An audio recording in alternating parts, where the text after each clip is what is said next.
दोस्तों जियो financial service की बात करें तो कंपनी की एजीएम की डेट हमारे सामने आ चुकी है और कंपनी इस एजीएम के दौरान डिविडेंड डिक्लेयर करेगी। कंपनी की तरफ से यहाँ पे फैसला किया गया है कि आने वाले समय में जो डिविडेंड होगा उसकी रिकॉर्ड डेट भी आ चुकी है, कब तक डिविडेंड मिलेगा।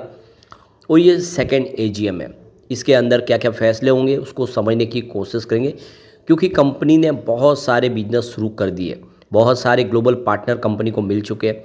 सबसे ज़्यादा भरोसेमंद ब्लैक रॉक का साथ मिला, जिनके माध्यम से इन्होंने फाइनेंशियल सेक्टर में एंट्री कर ली है। कंपनी ने आप देख सकते हो कि कुछ एनएफओ लॉन्च भी कर दिए जो बहुत ही ज़्यादा सक्सेस रहे। साथ में आप देखें तो इनका जो फाइनेंशियल ऐप का जो कामकाज बहुत तेज़ी से ग्रो कर रहा है। और अब तो यहाँ पे इंश्योरेंस बिजनेस के लिए इनको बजाज एलियंस में से अलायंस पार्टनर मिल चुके हैं, जिनके पास बहुत सालों का अनुभव है। ऐसे में क्या है आगे की रणनीति, उसको समझने की कोशिश करेंगे इस वीडियो के माध्यम से। और बाजार को लेकर एफआईडीआई का रुझान कैसा है समझेंगे इस वीडियो के माध्यम से।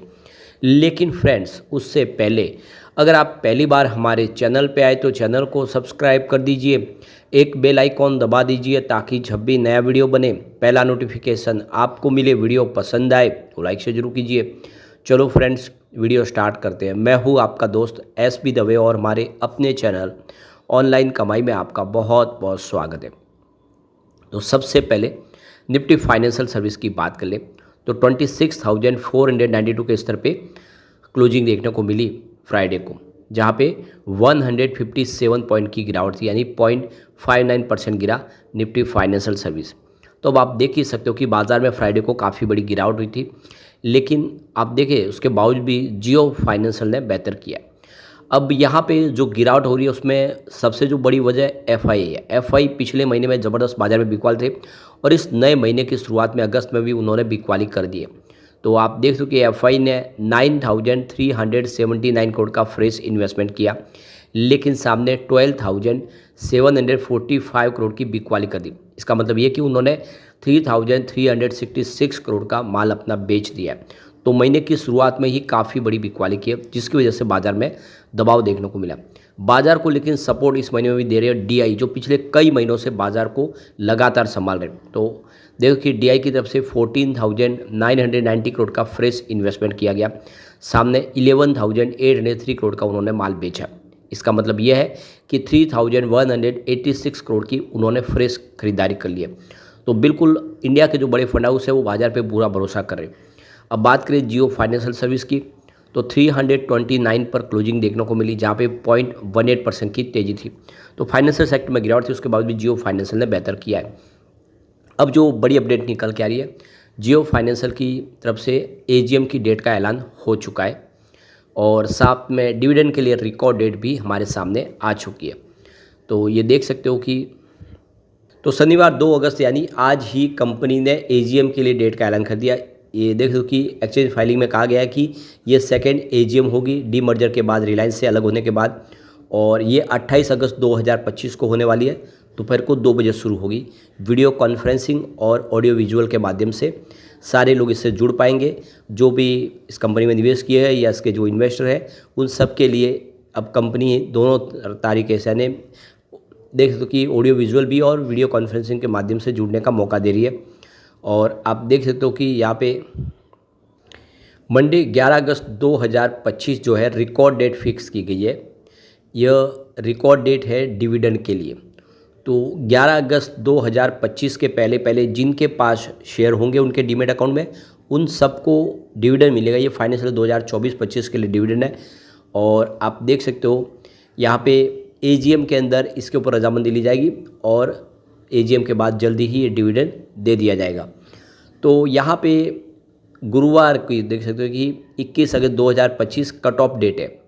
यह आप देखें तो उनके लिए है कट ऑफ डेट, जो शेयर होल्डर इनकी 21 अगस्त तक जिनके पास शेयर होंगे वो सारे के सारे ई वोटिंग का हिस्सा बनेंगे। तो देख सकते हो कंपनी वोटिंग राइट दे रही है सभी शेयर होल्डरों को, और अपने वोटिंग राइट का आप इस्तेमाल कर सकते हैं। तो इस एजीएम के अंदर अगर आपके पास भी 21 अगस्त 2025 के पहले पहले शेयर है तो आप एलिजिबल है, आपको वोट करना चाहिए। जो भी प्रस्ताव लाए कंपनी की तरफ से, आप देखिए एजीएम के दौरान कंपनी अपने क्वार्टर के रिजल्ट को भी सामने रखेगी और दूसरे जो मैनेजमेंट के अंदर जो बदलाव वगैरह हुए, जो नई अपॉइंटमेंट, वो सारे के सारे प्रस्ताव होंगे जिसके ऊपर शेयर होल्डर की रजामंदी ली जाएगी। तो बिल्कुल हमारे सामने डेट आ चुकी है। तो यहाँ पे जो डिविडेंड आपको मिलेगा वो आप देखिए एजीएम के अगले सप्ताह से डिविडेंड देना शुरू कर देंगे, ये भी सामने कह दिया गया कंपनी की तरफ से। तो यहाँ पे कंपनी की तरफ से जो बड़ा फैसला लिया गया 31 जुलाई 2025 को कंपनी की तरफ से जो चेयरमैन मुकेश अंबानी की तरफ से जो फैसला लिया गया कि प्रमोटर ग्रुप से 15,825 करोड़ का निवेश कंपनी में किया जाएगा और जो प्रमोटर है वो अपनी होल्डिंग और बढ़ाएंगे। तो आप देखें कि 47% की आसपास जो स्टेक है उसको बढ़ा के 51% कर दिया जाएगा, यानी जो मेजॉरिटी स्टेक होल्डर है वो अब बिल्कुल जियो फाइनेंशियल में रिलायंस हो जाएगा, क्योंकि 50% से ऊपर की जिसकी हिस्सेदारी है वही आप देखें उसकी होल्डिंग ज़्यादा है, तो वो आप देखें पूरा उनका राइट बन जाता है, उनकी स्टेक के हिसाब से वो फैसले कर सकते हो। 47 कम थी, अब वो 51% होने जा रही है और होल्डिंग बढ़ेगी। तो ये देख सकते हो कि आने वाले समय इस पैसे का इस्तेमाल होगा अपने बिजनेस को आगे बढ़ाने के लिए। तो ये जो फंड है ये देख सकते हो कि प्रेफरेंशियल इश्यूज़ के माध्यम से जारी किया जा रहा है, जो बाद में कन्वर्टेबल वारंट है जिनको आप देखें इक्विटी में बदला जाएगा। तो जियो फाइनेंशियल जो है आप देखिए रिलायंस इंडस्ट्रीज की एक सब्सिडीज है और आप देख सकते हो कि इसमें अंबानी फैमिली और उनके जो ग्रुप होल्डिंग है उसकी 47.12% की इस समय होल्डिंग है। और इस पोस्ट प्रेफरेंशियल इश्यूज़ के बाद जो प्रमोटर की होल्डिंग होगी आप देख सकते हो 54.19% तक पहुंच जाएगी। तो 316 रुपये पर शेयर के हिसाब से ये वारंट जारी किए जाएंगे और आप देखिए जिसमें 10 रुपये फेस वैल्यू 306 रुपये प्रीमियम के साथ में, जिसमें आप देख दो कि सिक्का ports and terminals holding limited की जो होल्डिंग है वो इस समय 1.08% है, जो बढ़ के 4.65% हो जाएगी। Jamnagar utility power private limited की होल्डिंग 2.02% है, जो बढ़ के 5.52% हो जाएगी। सबसे बड़ी बात है कि जो एक एनबीएफसी थी जियो फाइनेंशियल, जो अब सीआईसी बन चुकी है यानी कोर इन्वेस्टमेंट कंपनी बन चुकी है, तो रजिस्टर हो चुकी है रिजर्व बैंक ऑफ इंडिया के तहत। अब आने वाले समय अपने तेज़ी से और बड़े फैसले ले सकती है कंपनी। तो इस समय कंपनी अगर आप देखें तो जियो क्रेडिट लिमिटेड, जियो इंश्योरेंस ब्रोकिंग लिमिटेड, जियो पेमेंट सोल्यूशन लिमिटेड, जियो लीजिंग सर्विस लिमिटेड, जियो फाइनेंस प्लेटफॉर्म और सर्विस लिमिटेड और जियो पेमेंट बैंक लिमिटेड के नाम से बहुत सारी सेवाएं दे रहे हैं। एक बार हम इसके फंडामेंटल देखें तो मार्केट कैप इस समय कंपनी का 2,09,213 करोड़ के आसपास, जो इसको एक बड़ी कंपनी बनाता है। नंबर ऑफ शेयर यहाँ पे 635.33 करोड़ है। इसका पीबी 8.35 का है और 0.15% का कंपनी डिविडेंड दे रही है। ऑपरेटिंग रेवेन्यू 638.06 करोड़ का है। प्रमोटर होल्डिंग यहाँ पे 47.12% है। सेल्स ग्रोथ यहाँ पे 1432.69 का है और आप देखें तो आरओसी इसका 2.16% है। एडवांसेस 92 करोड़ के आसपास है। इसका पी रेशियो 381 का है, जो हाई है पी रेशियोज़ के इंडस्ट्रीज़ के मुकाबले। फेस वैल्यू 10 है।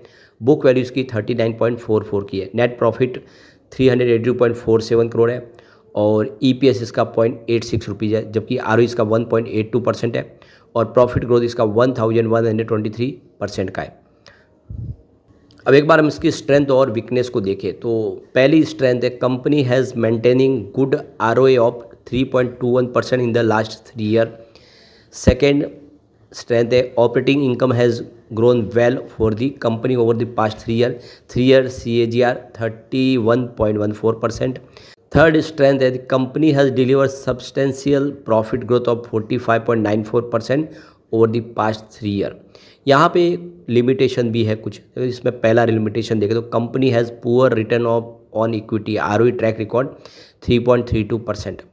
सेकेंड है company has poor ROC track record of 3.59% in last 3 year. तीसरा लिमिटेशन है company is trading at high P 8.35 time book value.